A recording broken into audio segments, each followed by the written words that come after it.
오늘도 우리 하나님께서 우리에게 은혜를 주시고 또 오늘 수요예배 가운데 하나님께서 우리와 함께 하시기를 간절히 바라면서 우리 말씀 전하도록 하겠습니다.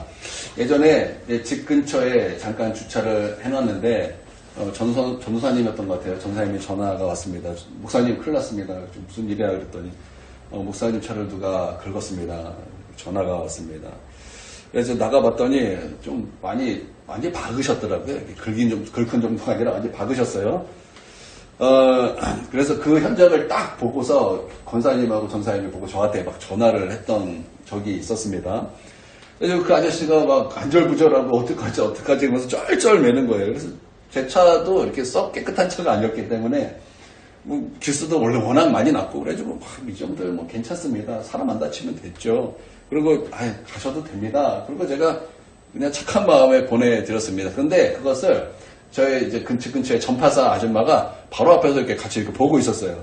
그래서 제가 이제 그러고 나서 이제 그 전파사 아줌마가 놀라시는 거예요. 와, 야 교회 다니는 사람은 다르네. 그러시나요? 교회 다니는 사람은 다르네. 저는요 별거 아니거든요. 그냥 교회 그냥 가시라고 그냥 저도 귀찮기도 하고 이 정도 괜찮죠. 사람 안 다치면 됐죠. 그리고 그냥 보냈을 뿐인데 교회에 다니는 사람은 다르네. 그렇게 말하시면서 막 감동을 받으시면서 그 아주머니가 그때부터 저를 굉장히 높이 봐주시기 시작하는 거예요. 근데 그 아주머니가 저 교회 다니는 거 알거든요. 교회 다니는 거 알고 제가 예배 드리는 거 다 알고 목사인 거 다 압니다. 그런데 그것 때문에 저에게 감동받은 적이 한 번도 없어요. 근데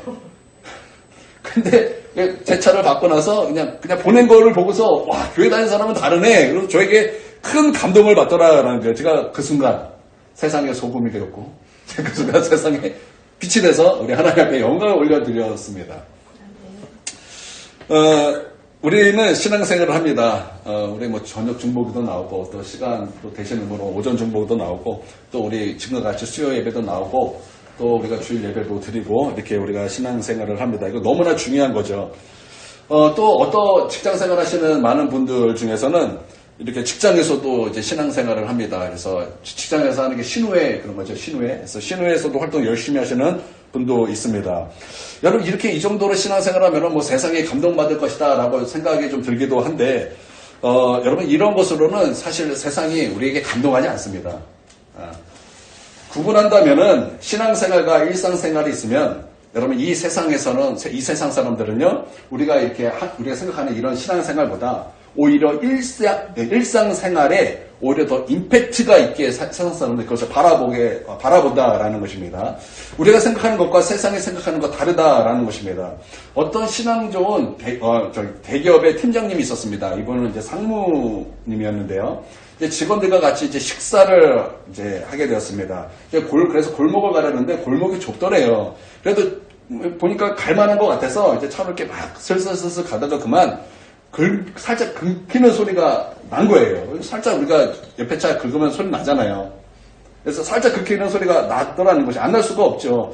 그래서 이제 옆에 있던 직원들이 가볍게 보더니 별로 표시가 안 나더라는 거예요. 그래서 제 팀장님, 사모님 이거 별로 티가 안 나는데 그냥 가도 될 것 같습니다. 그래서 본인이 봐도 그렇대요. 이게 별로 티가 또 안 나고 이거 이 정도 아무렇지도 않더라는 거예요. 그래가지고 그냥 살짝 가라는데 갑자기 누가 앞으로 딱 막더라는 거예요. 차주가. 그러니까 차주가 거기 옆에서 그걸 지켜보고 있었다라는 것입니다. 그래서 졸지에 현행범이 될 뻔했습니다. 그래서 급히 사과하고 급히 보험사 불러서 막 이렇게 다 처리했다라는 것입니다. 그래서 뺑소니범이 될 수 있었지만 그것을 면하게 되었다라는 것입니다. 이분이 잘한 것이 무엇이냐? 신속한 조치 잘했고 사과 잘했다라는 거예요. 저녁에 이제 묵상을 하는데 모든 것이 다 문제 없이 해결됐어요. 겉으로는 일이 다 잘 수습된 것 같은데 찝찝하더라는 거예요. 왜 이렇게 찝찝하나 했더니 한 가지가 어그러졌다는 거예요. 그게 뭐냐?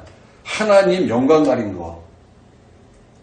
하나님 영광 가린 거. 이 하나가 어그러졌다라는 것입니다. 이게 자기 느낌인데 직원들이 쳐다볼 때 별거 아니군. 그렇게 자신을 쳐다본 것 같다라는 거예요. 예수님 믿는다고 했는데 별거 아니네. 이렇게 사람들이 자기를 쳐다보는 것 같더라라는 거예요. 이런 체험을 하고 이제 시간이 조금 지났습니다. 사랑의 부모 사역이 있답니다. 여러분 그거 들어보셨어요? 사랑의 부모 사역? 처음 들어보시죠? 그렇죠? 이제 아이를 입양하는데 이제 입양은 아니고 입양이 늦어지는 아이들이 있지 않겠습니까? 그런데 태어나자마자 보통은 거의 다 이제 입양되는 이렇게 애들은 거의 입양이 되는데 늦게 입양이 되는 얘가 있답니다. 근데 보호시설에서 이걸 다 돌볼 수 없으니까 이게 가정에 위탁을 한답니다. 그래서 보통 6개월을 위탁을 한대요. 그래서 그 6개월 위탁하는 것을 이제 사랑의 부모 사역이다 이렇게 말을 한답니다. 그래서 이제 이거 했대요. 그래서 이제 가족에게 허락을 받고 두 아들이 있는데 두 아들의 허락을 받았대요. 첫째, 둘째, 오케이. 그러고 나서 이제 조사관이 와서 키울 수 있는 분위기가 되는가 확인하고 또 그걸 키울 수 있는 재정이 있는가 그거 확인 딱 하고 오케이 사인 받아서 이제 데려왔답니다. 그래서 이름이 이제 윤서였대요. 윤서.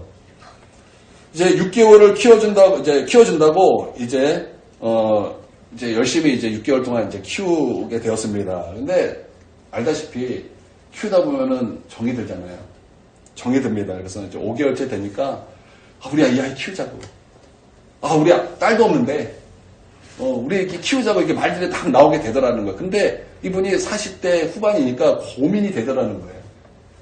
그래가지고 그러면 이제 한 달 남았는데 우리가 이 한 달 동안 만약에 입양하는 사람이 나오지 않으면 우리가 키우고 입양하는 사람이 나오면 우리가 보내주는 것으로 하자. 그래서 다 그렇게 했는데 마치 6개월 딱 이렇게 됐을 때 입양할 사람이 이제 나타나게 된 것입니다.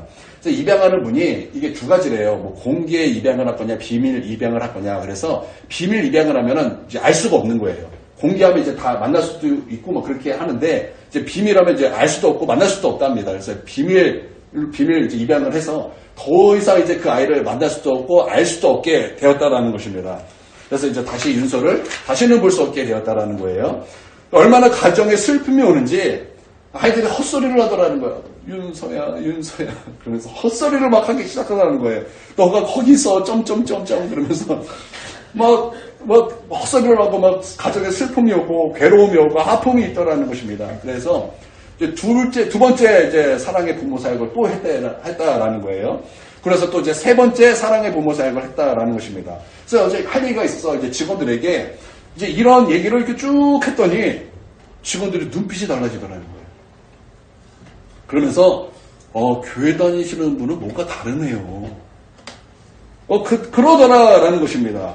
자기는 회사에서 신우회도 하고 정말 온 몸이 부서져라 이렇게 헌신을 했는데 거기에 대해서는 사람들이 감동 조금도 받지 않았는데 이런 사랑의 부모 사역했던 것이 사람들이 눈빛이 달라지면서 대단하게 자기를 보더라라는 것입니다. 여러분 세상이 그렇습니다. 우리가 생각하는 신앙생활하고 세상에 보는 것과 전혀 다르다라는 거예요. 여러분 우리가 생각하는 신앙생활은 어떤 것이 있겠습니까? 여러분 신앙생활의 본질은 하나님과 우리와 1대1 만남이죠. 그렇죠? 신앙생활이라는 것은요, 우리가 많은 사람들에게 나를 나타내는 것이 아니라 많은 사람이 있다 할지라도 하나님과 나와 1대1 관계예요. 이거 1대1 관계가 되지 않으면 이거 신앙생활도 아니고 그 구원받은 사람도 아니에요. 구원이 무엇입니까? 하나님과 만나는 것 아니겠습니까? 그러면은 영생이 무엇입니까? 하나님과 만나서 하나님을 아는 것이 영생 아닙니까? 영생의 삶이라는 것은 그렇게 하나님을 알며 사는 것. 그래서 하나님과 알고 동행하며 사는 거 이게 영생의 삶 아니겠습니까? 구원의 삶 아니겠습니까? 이게 우리가 신앙생활의 본질이잖아요. 그래서 우리는 그렇게 하나님 앞에 그렇게 이제 신앙생활을 나아갑니다. 또 신앙생활이라면 또 이렇게 말할 수 있을 것입니다. 눈에 보이는 신앙생활이 있겠죠. 예배하는 거, 기도하고 성교하고 전도하는 거, 뭔가 교회에서 하는 뭐 눈에 보이는 거, 이렇게 하는 거, 뭐 사람들이 말하는 종교생활, 그렇죠? 이게 좀 뉘앙스는 안 좋죠, 종교생활은. 그렇지만 우리가 이렇게 눈에 보이는 거 이렇게 신앙생활 하지 않습니까? 그래요. 근데 신앙생활은 이런 것만 있습니까? 아니죠. 우리 또 신앙생활 영적 예배가 또 하나 있잖아요. 영적 예배가 무엇입니까? 나를 하나님께 드리는 거 영적 예배 아니겠습니까? 그래서 일상생활에서 믿는 자로서 살아가는 거, 그렇죠? 근데 세상 사람들은요, 우리에게 무엇을 봅니까?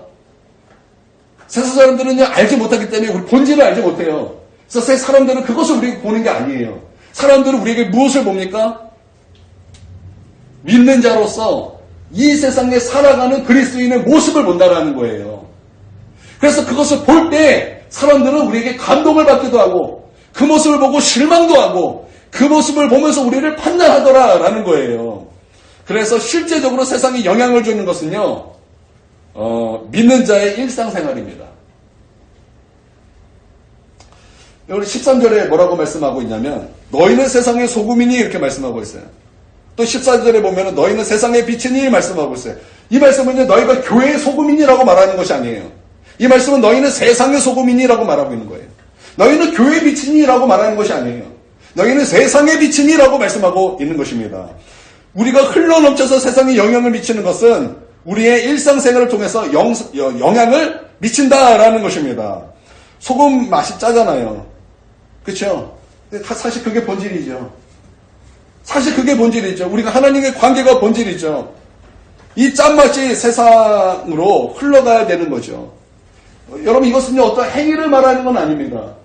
우리가 어떤 행위가 있어서 어떤 거룩한 행위, 내 의지 하나만 가지고, 내가 종교성 하나 가지고 나는 이렇게 살아야 된다는 의지가 아니죠. 세상 사람들은 모르지만, 여러분, 우리는 알잖아요.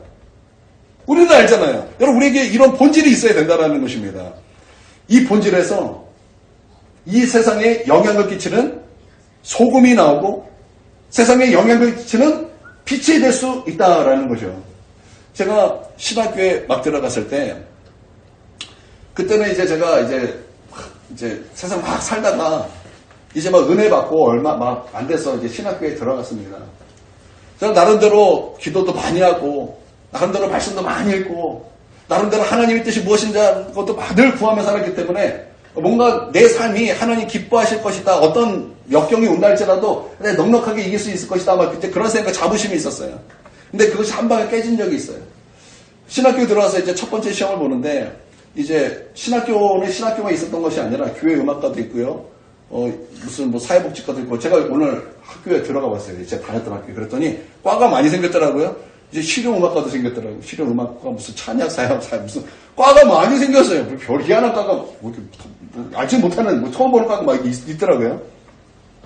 그래서 제가 이제 처음 시험 봤을 때가 이제 철학의 이해라는 그런 수업이었습니다. 그래서 뭐 철학도 배워요. 뭐 인문학도 알아야 된다. 그래서 이제 막 열심히 배웁니다. 근데 이제 시험을 보고 이제 거의 끝날 때쯤에 이제 교회 음악과에 이제 한 학생이 늦게 들어왔어요. 머리에 힘차게 막 무슨 이렇게 뭐예요? 왁스를 막 뽐내서 이렇게 왔는데 교수님이 나가라. 이제 너 이제 자격 안 된다. 이미 시험 본 사람은 벌써 내고 갔다. 내고 간 사람이 있기 때문에 안 된다. 그랬더니 막 교수님하고 옥신각신 막 큰 소리로 막 싸우는 거예요. 그래가지고 시험 막 보는데, 그래서 이거 누가 좀 말려야 되겠다 생각이 든 거예요. 그래서 제가 말렸어요. 뭐라고 말렸냐면, 저기요, 시험 시간이에요. 제가 이렇게 말을 해서 저를 찌려버린 거예요. 찌려버린 거예요. 그래서 이렇게 노래 보면서 이렇게 나가요.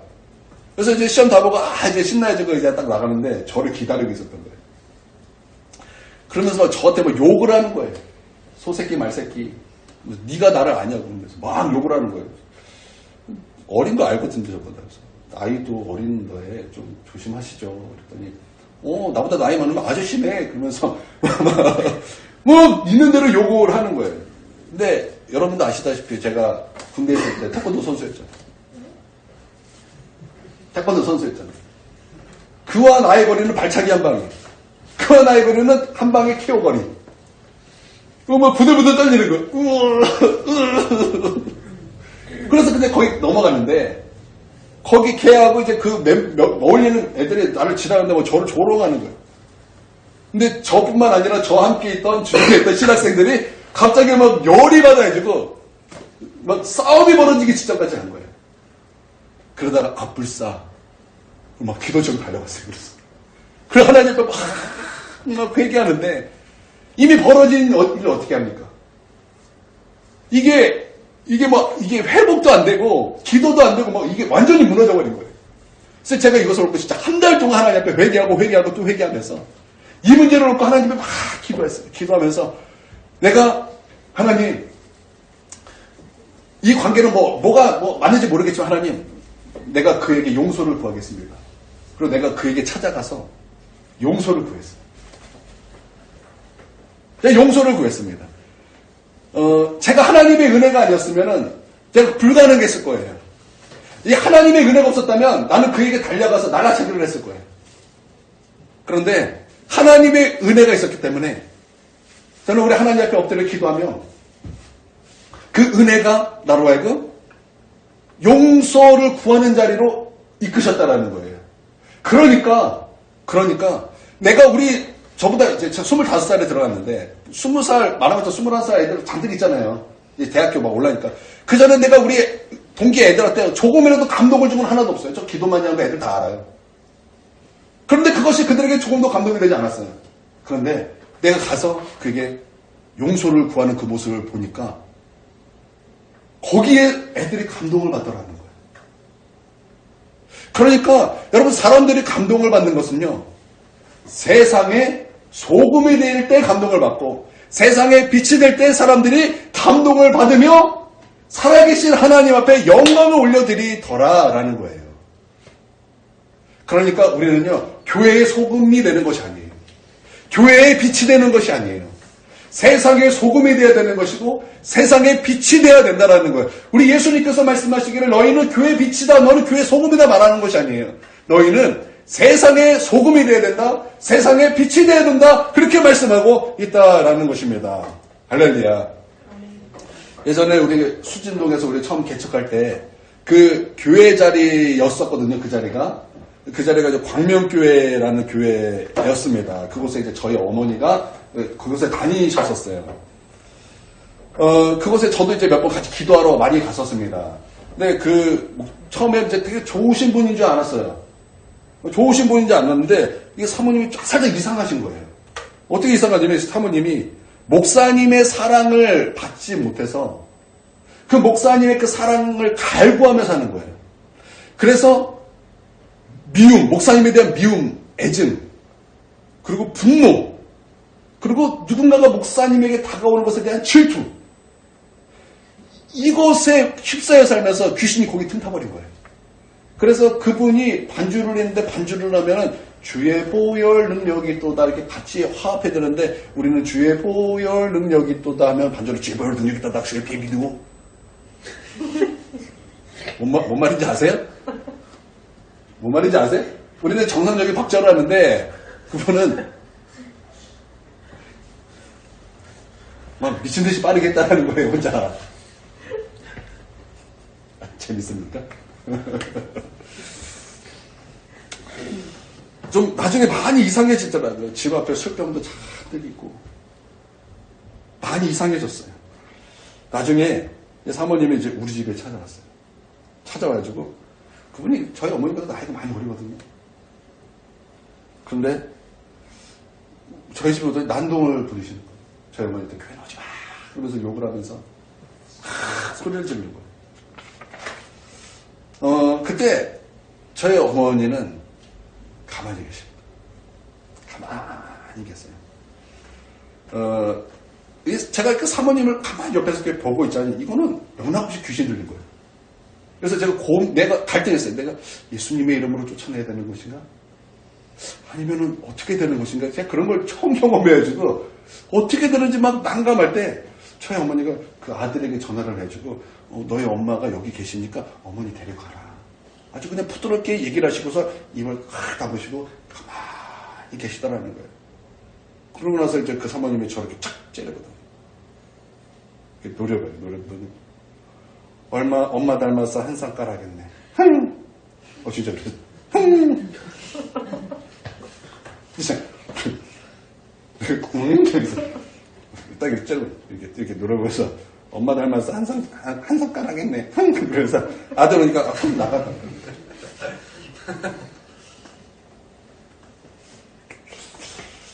그래서 제가 물어봤어요. 엄마 왜 가만히 있어? 그랬더니 하나님의 영광을 가리기 때문에 가만히 있었다. 근데 만약에 저희 엄마가 가세요 이렇게라도 한마디 했으면 저도 뭔가 한마디 했을 거예요. 근데 저희 어머니가 아무 말도 안 했기 때문에 저도 아무 말도 안 한 거예요. 세상의 빛이라는 것이 이런 것이구나. 우리가 이 세상에서 빛이 되면요, 이 세상은 점점 어둠으로 가거든요. 그러면 우리의 빛이 이 세상의 어둠으로 가는 것에 브레이크가 된다는 거예요. 이해가 되세요? 우리가 이 세상의 빛으로 있으면 이 세상은 더욱더 악해지고 이 세상은 더욱더 어두워지는데 그렇지만 우리가 빛이 되면 우리의 빛으로 말미암아 어둠이 드러나서 그 어둠이 미친 듯이 달려가는 것에 브레이크가 걸린다라는 거예요. 여러분, 그러므로 많은 사람들로 하여금 우리의 모습을 보고 하나님 앞에 영광을 올려드리는 그런 복된 삶을 사는 저와 여러분이 되기를 주님의 이름으로 축원드립니다. 그러니까 여러분 기억하십시오. 여러분은 교회의 소금이 아닙니다. 교회 빛이 아닙니다. 여러분 교회에서 아무리 하하호호 할렐루야 주님만을 사랑합니다. 여러분 그런다고 해서 세상이 하나님 앞에 영광 올려드리는 것이 아니라는 거예요. 우리의 삶이에요. 우리의 삶, 본질을 가지고 그 본질이 우리의 삶의 흐름으로 말미암아 세상의 소금이 되고 세상의 빛이 되므로 세상이 우리를 볼 때에 하나님 앞에 영광 올려드리게 하라는 거예요. 여러분 초대교회에 그때 상황이 어떠냐? 그때는 예수님을 믿으면 순교와 가까운 그런 핍박을 받았어요. 예수님께서 말씀하시기를 성령이 너에게 임하시면 너희가 권능을 받고 예루살렘과 온 유대와 사마리아와 땅끝까지 이르러 내 증인이 되리라 하시니라. 그래서 성령이 임하시면 확장이 일어나요. 확장성이 나타나요. 그래서 여러분 성령이 임하셔서 한순간에 교회가 탄생하고 예루살렘 교회가 세워졌습니다. 그렇죠? 그래서 성령이 임하시면 예루살렘가가 성취가 되었어요. 근데 예루살렘 교회가 세워지고 한순간에 초대형 교회가 세워지니 수많은 사람들이 예루살렘 교회 안에서 얼마나 행복했겠습니까? 얼마나 즐거웠겠습니까?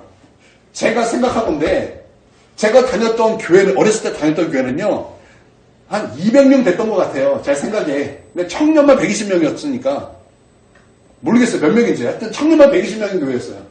그러니까 교회 가면 늘 사람이 있어요. 아무 때나 가면 늘 사람이 있어요. 그러니까 교회가 너무 좋은 거예요. 늘 가면 사람이 있고 명절에도 하다못해 명절에도 교회 가면 늘 사람이 있어요. 청년들이 있어요. 청년들이 와서 이렇게 기타도 치고 악기 연습도 하고 늘 있어요. 청년들이. 그러니까 교회 오면은 좋은 거예요. 그냥 좋은 거예요. 근데 여러분 메가처치예요. 그들이 예루살렘 교회에 모였어요. 모여서 교제하고 처음으로 이제 성령으로 말미암아 예수 공동체가 됐어요. 얼마나 기쁩니까? 거기 또 얼마나 사랑이 넘치겠습니까? 그러니까 얼마나 행복했냐 이 말이에요. 그러니까 여기가 좁사오니 초막셋을 짓겠습니다. 이 베드로의 고백처럼 딱 그렇게 신앙생활을 했다는 거예요.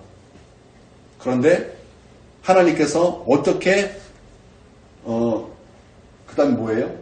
예루살렘과 유대와 사마리아와 땅끝까지 이렇게 쭉 가야 되는데 하나님께서 어떻게 그렇게 쭉쭉쭉쭉 확장을 시켰습니까? 성령이 임하셨기 때문에 나간 것입니까? 우리 파송합시다. 그래서 된 것입니까? 결코 아니에요. 하나님께서 예루살렘 교회에 무엇을 던지셨습니까?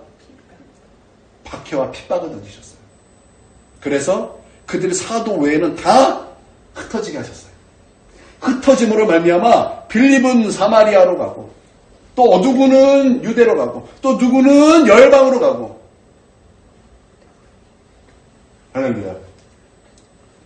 그러니까 이 초대교회의 그런 분위기는 예수 믿으면 거의 순기와 같은 핍박이 있었다라는 거예요. 그런데 여러분 그런 분위기 속에서 어떻게 부흥이 될 수 있었겠습니까? 여러분 그때도 예수 믿으면 이런 고통과 핍박이 따르는 것을 알면도 불구하고 사람들은요 예수 믿는 사람을 어떻게 했는지 아세요? 칭찬했어요.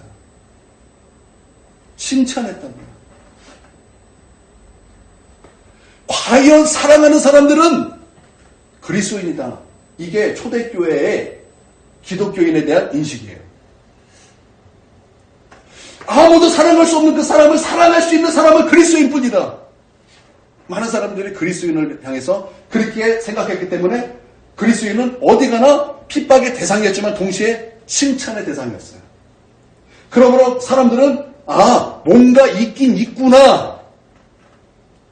뭔가 있긴 있구나. 이렇게 된 거예요. 할렐루야. 여러분 우리의 삶이 그런 삶이어야 한다는 거예요. 우리는 그런 세상의 소금과 세상의 빛이 되어야만 한다는 거예요.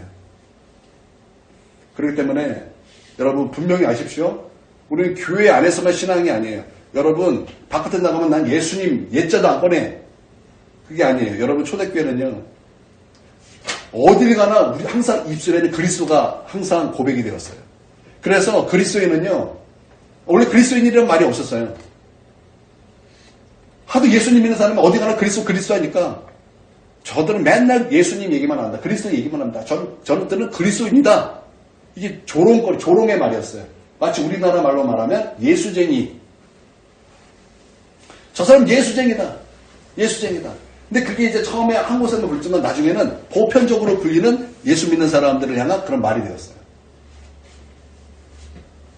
예수 믿는 사람은 저가 예수 믿는 사람인 걸 다 알았다는 거예요. 그러니까 우리가 어떻게 살아야 되는 거예요? 우리도 그와 같이 살아야 된다는 거예요.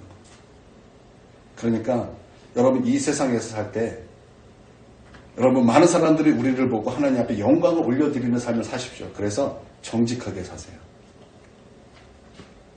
정직하게 살고 편법 쓰면 안 돼요. 거룩하게 사십시오. 세상과 구별되게 사십시오. 그리고 은혜를 헛되이 되게 하지 마십시오. 그래서 은혜가 나에게 흘러가 일상생활에서 그리스도가 드러나도록 여러분 그렇게 사십시오. 예수 믿는데 입이 너무 험해요. 교회 다니는데 입이 너무 험하고 교회 다니는데 욕 진짜 잘해요.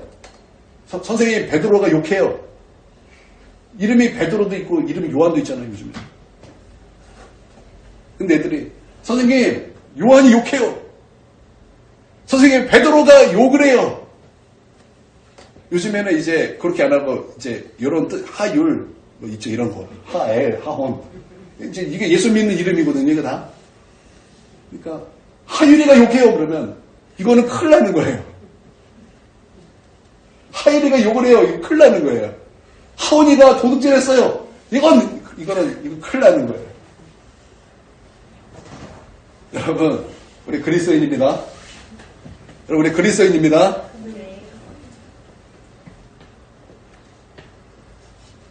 그런데 이 말씀은요, 꼭 이것만을 말하는 것 같지 않아요. 우리가 이 말씀을 볼 때 보통 이제 세상 소금에서 뭐 부패 방지, 뭐 짬만 내는 거, 딱 우리 뭐 이런 얘기 정도 이렇게 하잖아요.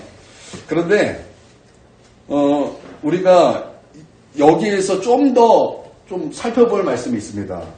그게 뭐냐면은 성경이 말하는 소금의 역할은 무엇인가를 우리가 좀 알 필요가 있어요.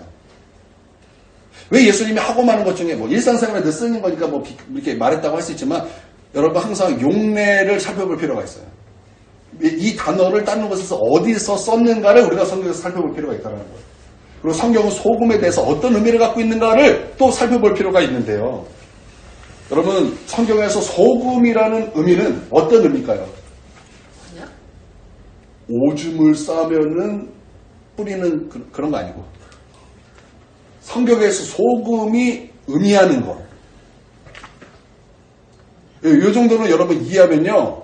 우리가 성경 읽을 때, 소금, 이런 뜻이 있구나. 그렇게 해도 거의 99%가 해석이 돼요. 어떤 뜻일까? 찝어보세요. 찍어보세요. 모르시겠죠? 그래서 제가 말씀드리겠습니다. 변함없는 존재. 변함없음. 이런 의미가 있습니다. 이 장절은요, 원래 성경에 없어요. 장절은 뭐 8세기인가? 하여튼 몇 세기에 성경 편하게 읽으라고 이렇게 해놓은 거예요. 그래서 여러분 우리가 앞뒤 문맥을 성경을 그래서 잘 봐야 되는 거예요. 여러분 이 앞의 문맥이 무엇입니까? 앞의 문맥은 팔복의 마지막이죠. 그렇죠? 그래서 의를 위하여 박해를 받고 핍박을 받는 그 말씀이 나오죠. 그렇죠? 그래서 의를 위하여 박해를 받고 핍박을 받지만 그러면서도 기뻐하고 즐거워하라 하늘의 상이 크면 이렇게 말씀 있죠. 그렇게 사는 게 소금이고 빛이라는 건데요. 사람들이 세상에 소금이 되십시오. 세상에 빛이 되십시오. 그러면은 그거에 긍정하지 않을 사람은 누가 있겠습니까? 그렇죠? 그렇죠? 그렇죠. 근데 우리가 좀 이거 쉽게 생각을 해요. 우리 좀 가볍게 생각하는 경향이 있고 쉽게 생각하는 경향이 있습니다. 다 고개를 끄덕여. 그렇게 살아야죠. 그런데 이 문맥에 보면요. 박해, 핍박, 소금 연결이 돼야 돼요. 박해, 핍박, 소금 이게 연결이 돼야 된다니까요. 내 얘기를 아는 사람에게 소금 그러면요. 알아요. 아, 소금이라는 것은 제사와 연결이 되는 거구나. 그래서 여러분 소금은요 제사를 드릴 때 반드시 사용하는 거예요. 그래서 레위기 2장 13절에 보면 여러분 이건 여러분 찾아서 이렇게 밑줄 쫙 권해도 됩니다. 레위기 2장 13절에 보면 내 모든 소재물에 소금을 치라. 내 하나님의 언약의 소금을 내 소재에 빼지 못할지니 내 모든 예물에 소금을 드릴지니라. 이렇게 말씀하고 있어요. 그러니까 예물에 반드시 무엇을 쳐야 된다고요? 소금 쳐야 된다는 거예요. 그럼 여기서 소금이 무슨 뜻이냐? 변함없다 이런 뜻이라는 거예요. 변함없는 재물, 변함없는 헌신. 여러분 소금의 특징이 무엇입니까? 물에 넣었다 그래서 소금이 사라집니까? 짠맛 있잖아요. 그러니까 물에 넣어도 소금이 있어요. 그러면 이 소금 얼리면 소금이 안 됩니까? 얼려도 소금이에요. 끓여도 소금입니다. 상황과 관계없이 소금은 변함없다. 여러분 어떤 상황과 상관없이 소금은 변함없다라는 거예요. 그런 의미에서 예물을 할 때 소금 치라는 거예요. 변함없는 것. 변함없다. 그래서 변하지 않는 언약을 맺거나 그래서 이스라엘은 결혼식 할 때 소금 칩니다. 우리나라는 오줌 싸면은 소금 치지만 이스라엘은 결혼식 때 소금 칩니다. 왜 칩니까? 변함없는 사랑, 변함없는 언약. 그래서 변함없는 것을 이제 소금이라 그러는데 민수기 18장 19절에 보면은 이스라엘 자손이 여호와께 거제로 드리는 모든 성물을 내가 영구한 목의 음식으로 너와 내 자녀에게 주노니 이는 여호와 앞에 너와 내 후손에게 영원한 소금 언약이라 이렇게 말씀하고 있어요. 그러니까 소금이라는 것은 변함없다 이런 뜻이 있다라는 것입니다. 그러므로 박해를 받아요. 욕을 먹어요. 핍박을 당해요. 그럴지라도 변함없는 자가 돼야 된다는 거예요. 변함없이 예배 자리에 있으며 변함없이 믿음 안에 있으며 변함없이 하나님을 만나는 자리에 있으며 변함없이 하나님 기뻐하는 자가 되며 변함없이 어떤 상황과 상관없이 나는 변하지 않고 하나님 앞에 서 있는 존재가 돼야 된다는 거예요. 이게 소금이에요. 세상 사람들은요 우리에게 잘해주지 않아요. 세상 사람들은요 우리가 신앙생활하기에 좋은 환경을 제공하지 않습니다. 결코 그러지 않아요. 가족이요 여러분 가만 안 두잖아요. 여러분이 열심히 막 경건하려고 이렇게 해보세요. 그러면 가족들이 와가지고 슬쩍슬쩍 한마디 합니다. 유혹을 하죠. 그러나 여러분 명심하십시오. 어떤 상황이 온다 할지라도 소금이 돼야 되는 거예요. 변함없이 하나님의 예배 자리에 나오며 변함없이 하나님 앞에 충성하는 자리에 있으며 변함없이 하나님 앞에 헌신하는 자리에 있으며 변함없는 존재가 돼야 된다는 거예요. 이게 소금이에요. 그러면 여러분 세상에 소금이다라고 말할 때 이것은 가볍지 않은 거예요. 가벼운 게 아니에요. 결코 가벼운 게 아니에요. 세상에 빛이러 갈 때 맞아요. 나는 소금이고 빛이에요. 맞아요. 너무 쉽게 우리가 고개를 끄덕이는 여러분 이런 말씀은 아니라는 거예요. 이 말씀은요. 핍박, 박해, 소금 이것이 함께 있어야 되는 거예요.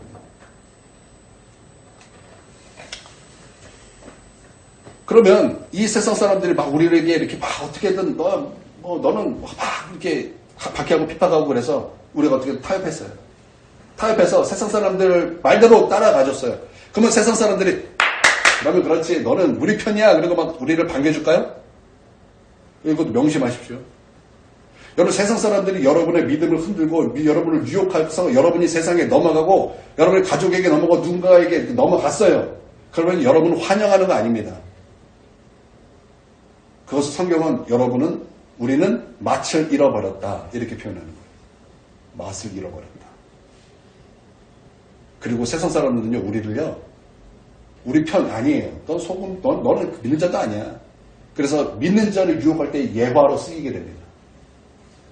야 내가 아는 장로는 술 마시던데 야 내가 아는 권사는 이렇게 하던데 내가 아는 집사는 이렇던데 나는 여러분이 그렇게 쓰임받지 않게 되길 바랍니다. 그래서 여러분 소금이 그 맛을 잃으면 밟힐 뿐이에요. 다른 거 없어요. 주님 말씀하셨어요. 그럴 뿐이라고. 그럴 뿐이에요. 다른 거 없어요. 그렇기 때문에 여러분 소금, 빛. 이건 가벼운 게 아니에요. 그럴지라도 주님께서 우리 가운데 말씀하시고 너희는 세상의 소금이요 세상의 빛이다. 그래가 그 말씀 붙잡고 우리가 하나님의 은혜가 나를 통해서 흘러가 결국에는 많은 사람들이 우리를 보고 하나님 앞에 영광 올려드리게 하는 그런 거룩한 주의 백성들 다 되시기를 주님의 이름으로 축원드립니다. 아멘. 아멘. 우리 기도하겠습니다. 우리 50분까지 함께 우리 기도하도록 하겠습니다.